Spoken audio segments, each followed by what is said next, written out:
The Hocking Homes team. Hello, this is Caroline and Ian Hocking of the Hocking Homes team here at Keller Williams Realty in Barry.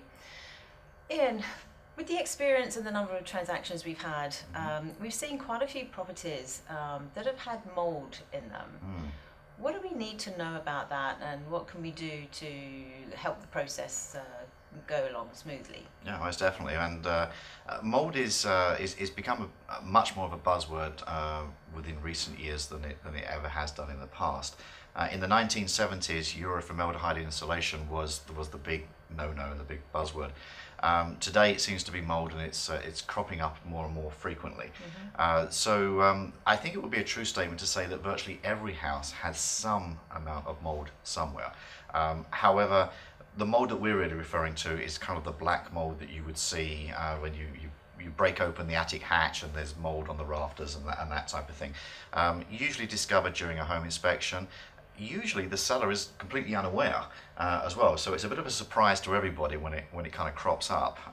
So it needs to be handled in a delicate kind of way, because the seller is probably not trying to hide something. It's most likely just a, wow, really, I have mould. Not everybody spends much time in their attic No, space. not really. So you're not gonna see And we're using the attic as an example, Yeah. because that's usually where it doesn't get seen.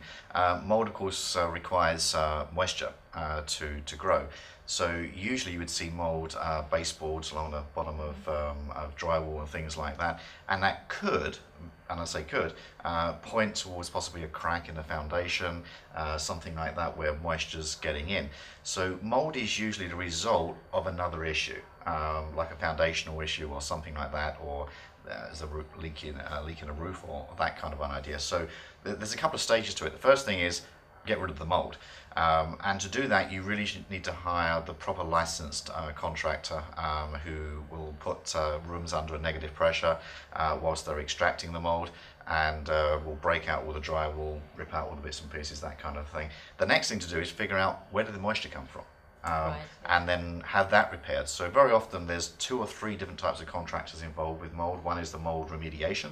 The second one is repairing the damage, and if it's a foundational crack, you need someone that's specialised in that area, and then possibly a third contractor to repair the drywall and put it all back together again. Some mould, in all honesty, is fairly minor. It can be surface mould as well, which can be cleaned off, and certainly the right kind of contractors can give you that advice. So nothing to be necessarily scared of. It looks bad, but it really can be cleared up. It's not the end of the world. Again, it's just knowing the right people to go to and getting the right advice at the right time. Yeah, most definitely. So thanks very much for watching. This has been just a little segment on mould and how not to panic. And if you'd like any more information about buying or selling a home, give us a call at the Hocking Homes team at 705 252 7939.